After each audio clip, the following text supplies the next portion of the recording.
Welcome to the Progressive Cycle Coaching explanation on the 3.5 minute hill climbs training session. By the end of the session, you would have worked your VO2 max, your leg strength, and your leg power.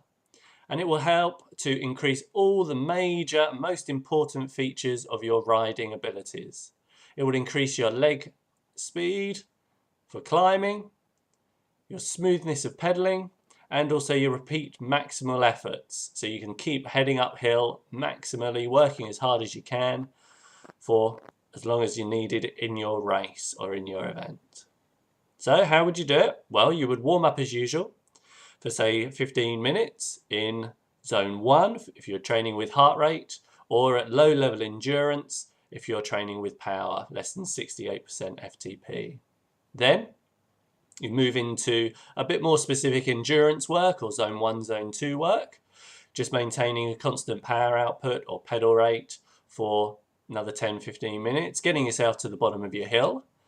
Then, this is where the 3.5 minute climb starts.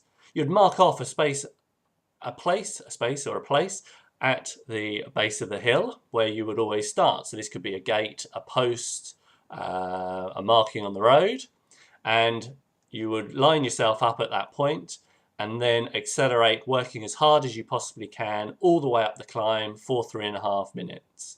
When you get to the end, after working as hard as you possibly can, going all the way up the hill, you'd mark off mentally or physically where you got to in 3.5 minutes.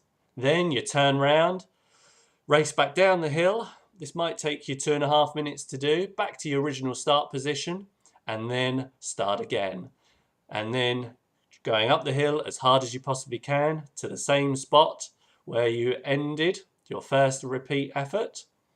And you would just keep doing this, repeating the efforts until you've done the correct number, or alternatively until you cannot reach the same spot on the hill.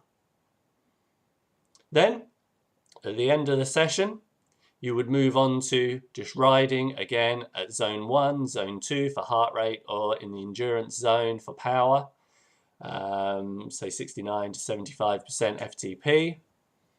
And then at the end of the session, you will cool down using your recovery zone for both power and heart rate training. And that would be below, say, 58% for FTP if you're training with power. And that is a 3.5 minute hill climb.